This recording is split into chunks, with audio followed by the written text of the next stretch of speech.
Bismillahirrahmanirrahim. Assalamualaikum warahmatullahi wabarakatuh. Alhamdulillahi rabbil alamin. Segala puji bagi Allah, Tuhan semesta alam, yang telah memberi kita nikmat iman, nikmat Islam, dan nikmat kesempatan untuk terus memperbaiki diri. Salawat dan salam semoga senantiasa tercurah kepada junjungan kita Nabi Muhammad SAW, kepada keluarga, para sahabat, serta seluruh umatnya yang istiqomah hingga akhir zaman. Saudara-saudaraku yang dirahmati Allah, pernahkah kita merenung bagaimana keadaan kita saat trompet malaikat Israfil ditiup? Saat dunia yang kita cintai hancur seketika dan tidak ada yang tersisa kecuali amal perbuatan. Pada kesempatan ini, mari kita bersama-sama merenungi 3 trompet malaikat Israfil sebagaimana yang Allah Subhanahu wa Ta'ala kabarkan dalam Al-Quran dan yang Rasulullah SAW jelaskan dalam hadis-hadisnya, sebagai pengingat bagi hati yang lalai dan penguat iman bagi jiwa yang ingin kembali. Saudara-saudaraku yang dimuliakan Allah, 3 trompet malaikat Israfil menurut Al-Quran dan hadis Rasulullah SAW. Malaikat Israfil adalah malaikat agung yang sejak diciptakan Allah Subhanahu wa Ta'ala telah memegang sangkakala, menunggu perintah Robnya. Kedua matanya tertuju ke arsy, khawatir perintah itu turun kapan saja. Ketika sangkakala ditiup, seluruh alam semesta akan berubah selamanya. Para ulama menjelaskan bahwa tiupan sangkakala terjadi 3 kali, sebagaimana dirinci dari ayat-ayat Al-Quran dan hadis Nabi SAW. Sebelum kita lanjutkan pembahasan, sahabat seiman sekalian, jangan lupa tekan tombol subscribe agar kita bisa terus belajar dan mengingat Allah bersama-sama. Like video ini jika bermanfaat, agar dakwah ini menjangkau lebih banyak hati. Bagikan atau share kepada keluarga, sahabat, dan orang-orang tercinta, karena satu kebaikan yang dibagikan bisa menjadi pahala jariah. Tulis komentar berupa doa, nasihat, atau ayat favorit kalian. Semoga menjadi amal soleh yang terus mengalir. Semoga setiap klik yang diniatkan karena Allah menjadi pemberat timbangan kebaikan kita di hari kiamat kelak. Trompet pertama, tiupan kejut, nafkhatul faza'. Bayangkanlah, wahai jiwa yang masih diberi waktu, satu hari yang tidak pernah disaksikan oleh mata manusia sebelumnya. Hari ketika alam semesta yang selama ini tampak kokoh, tiba-tiba kehilangan keseimbangannya. Hari itu, Malaikat Israfil alaihi salam meniup sangkakala untuk pertama kalinya. Bukan tiupan kematian, melainkan tiupan kejut. Tiupan yang mengguncang seluruh makhluk, menghentak kesadaran manusia dari kelalaian panjangnya. Allah Subhanahu wa Ta'ala berfirman, وَيَوْمَ يُنْفَخُ فِي السُّورِ فَفَزِعَ مَنْ فِي السَّمَاوَاتِ وَمَنْ فِي الْأَرْضِ إِلَّا مَنْ شَاءَ اللَّهُ وَكُلٌّ آتُوهُ دَاخِرِينَ.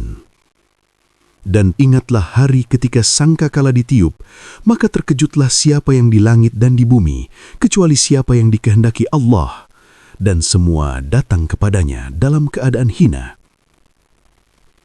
Saat itulah, ketakutan yang belum pernah dirasakan manusia menyelimuti segalanya. Langit yang selama ini tampak tenang mulai bergetar, bintang-bintang redup, gunung-gunung yang kita anggap paling kokoh mulai beterbangan seperti kapas, lautan meluap tanpa kendali. Namun yang paling dahsyat bukanlah hancurnya alam, melainkan hancurnya rasa aman dalam hati manusia.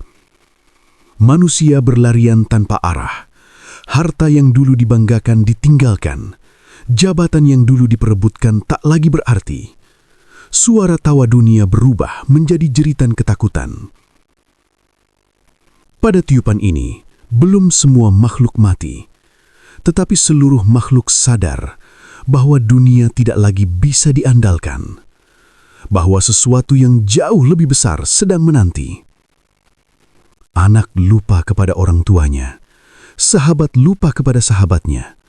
Setiap jiwa hanya memikirkan dirinya sendiri. Inilah kejutan ilahi, peringatan terakhir sebelum kehidupan dunia benar-benar ditutup. Betapa banyak manusia yang di dunia lalai, namun pada hari itu tak ada lagi tempat bersembunyi. Tak ada waktu menunda taubat. Tak ada kesempatan berkata, nanti. Semua makhluk yang di langit dan di bumi tunduk dan datang kepada Allah Subhanahu wa Ta'ala dalam keadaan hina dan tak berdaya. Wahai jiwa yang masih hidup hari ini, tiupan itu belum terdengar sekarang. Langit masih biru, gunung masih berdiri, namun janji Allah pasti terjadi. Jika tiupan pertama saja sudah sedahsyat ini, bagaimana dengan tiupan berikutnya? Maka sebelum datang hari ketika jantung berdetak karena ketakutan, sebelum mata terbelalak karena penyesalan, marilah kita kembali kepada Allah hari ini. Perbanyak istighfar, perbaiki solat, ringankan kezaliman, lunakkan hati yang keras oleh dunia. Karena saat trompet pertama ditiup, yang tersisa bukanlah siapa kita di mata manusia, melainkan siapa kita di hadapan Allah Subhanahu wa Ta'ala. Semoga Allah melindungi kita dari ketakutan hari itu dan menjadikan kita termasuk hamba yang diberi ketenangan ketika seluruh makhluk diliputi kegentaran. Amin ya Rabbal Alamin. Trompet kedua, tiupan kematian. Nafkhatus Sa'q. Setelah trompet pertama mengguncang langit dan bumi, setelah seluruh makhluk diliputi ketakutan yang tak terbayangkan, datanglah saat yang jauh lebih dahsyat. Saat di mana kehidupan benar-benar dihentikan. Malaikat Israfil alaihi salam kembali mengangkat sangkakala. Tidak ada hitungan mundur. Tidak ada peringatan ulang.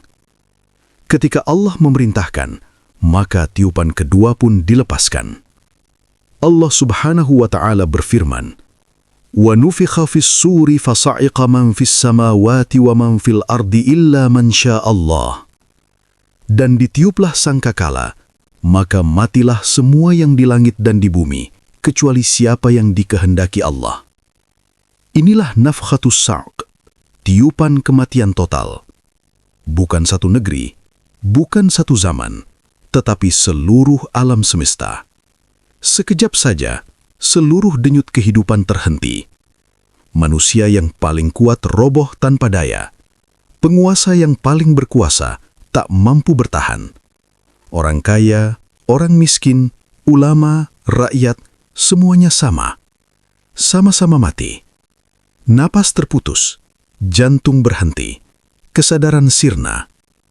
Tidak ada lagi suara tangisan, tidak ada lagi teriakan ketakutan, karena tidak ada lagi yang hidup. Bumi menjadi sunyi, lebih sunyi dari malam tanpa bintang. Langit tanpa penghuni, laut tanpa gelombang. Alam semesta seakan dikunci dalam keheningan mutlak. Inilah akhir kehidupan dunia. Inilah penutup sejarah manusia. Inilah saat di mana waktu tidak lagi berjalan sebagaimana kita kenal. Pada saat itu, tidak ada yang bisa berkata, "Ya Allah, beri aku waktu sebentar lagi." Tidak ada yang bisa kembali ke dunia untuk memperbaiki solatnya. Tidak ada yang bisa menebus satu dosa pun. Yang tersisa hanyalah catatan amal yang telah ditulis tanpa terlewat satu huruf pun. Wahai jiwa yang masih bernapas hari ini, kematian yang kita saksikan di dunia hanyalah kematian satu demi satu. Namun pada tiupan ini, seluruh makhluk mati bersamaan. Maka renungilah, jika dunia akan berakhir seperti ini, untuk apa kesombongan? Untuk apa kedengkian? Untuk apa menunda taubat? Karena ketika trompet kedua ditiup, yang ikut mati bukan hanya jasad, tetapi juga seluruh kesempatan. Semoga Allah Subhanahu wa Ta'ala mematikan kita dalam keadaan husnul khatimah dan membangkitkan kita bersama orang-orang yang diridhoinya. Amin ya Rabbal Alamin. Trompet ketiga, tiupan kebangkitan, nafkhatul ba'ats. Setelah alam semesta berada dalam keheningan yang hanya Allah Subhanahu wa Ta'ala mengetahui lamanya, setelah tidak ada satupun makhluk yang bernyawa, datanglah saat yang paling menentukan bagi setiap jiwa yang pernah hidup. Malaikat Israfil alaihi salam kembali meniup sangkakala untuk ketiga kalinya. Bukan untuk menakutkan, bukan untuk mematikan, tetapi untuk membangkitkan. Allah Subhanahu wa Ta'ala berfirman, "Thumma nufikha fihi ukhra, fa idza hum qiyamun yanzurun." Kemudian ditiup sangkakala itu sekali lagi, maka tiba-tiba mereka bangkit berdiri menunggu putusan Allah. Dalam sekejap, tanah-tanah kuburan terbelah. Debu yang telah lama menyatu dengan jasad disusun kembali oleh kekuasaan Allah Subhanahu wa Ta'ala. Tulang belulang yang telah hancur dibentuk sebagaimana pertama kali diciptakan. Ruh-ruh dikembalikan ke jasadnya, dan manusia pun bangkit dari kuburnya. Tidak ada yang tertinggal, tidak ada yang terlupakan. Mereka bangkit sebagaimana pertama kali diciptakan, tanpa alas kaki, tanpa harta, tanpa jabatan, tanpa kebanggaan dunia. Semua berdiri, terdiam, memandang dengan penuh kebingungan dan ketakutan. Inilah padang mahsyar, tempat seluruh manusia dikumpulkan, dari Nabi Adam alaihi salam hingga manusia terakhir di akhir zaman. Pada hari itu, mulut terdiam, namun anggota tubuh berbicara. Tangan bersaksi, kaki menjadi saksi, kulit menceritakan apa yang pernah dilakukan. Tidak ada yang bisa berbohong, tidak ada yang bisa mengelak, karena Allah Subhanahu wa Ta'ala Maha mengetahui segala yang tersembunyi di hati. Wahai jiwa, hari ini bukan hari membela diri, bukan hari mencari alasan, tetapi hari hisab dan perhitungan. Amal yang dulu dianggap kecil ditampakkan, dosa yang dulu dianggap sepele diperlihatkan, dan timbangan keadilan ditegakkan. Tidak ada satupun yang dizolimi. Berbahagialah orang yang menerima catatan amalnya dengan tangan kanan. Celakalah orang yang menerimanya dari belakang punggungnya. Wahai jiwa yang masih hidup hari ini, kita sedang berjalan menuju tiupan ketiga itu. Setiap detik adalah langkah mendekat. Maka selagi waktu masih tersisa, perbaikilah solat sebelum ditanya, bersihkan hati sebelum dihisab, ringankan dosa sebelum ditimbang. Semoga Allah Subhanahu wa Ta'ala membangkitkan kita dalam keadaan beriman, dikumpulkan bersama orang-orang soleh, dan dinaungi rahmatnya pada hari yang tidak ada naungan selain naungannya. Amin ya Rabbal Alamin. Saudara-saudaraku yang dimuliakan Allah, 3 trompet malaikat Israfil adalah peringatan bahwa dunia ini tidak abadi. Akan datang hari di mana harta, jabatan, dan popularitas tidak lagi berarti. Yang tersisa hanyalah iman dan amal soleh. Sebelum trompet pertama mengejutkan kita, sebelum trompet kedua mematikan kita, dan sebelum trompet ketiga membangkitkan kita, marilah kita perbaiki salat kita, luruskan niat kita, lembutkan hati kita, dan perbanyak taubat kepada Allah Subhanahu wa Ta'ala. Semoga Allah menjadikan kita termasuk hamba-hamba yang siap ketika dipanggil, bukan yang menyesal ketika dibangkitkan. Akhir kata, semoga apa yang disampaikan bermanfaat dan menjadi pengingat bagi kita semua. Wallahu a'lam bis-shawab. Wassalamu alaikum warahmatullahi wabarakatuh.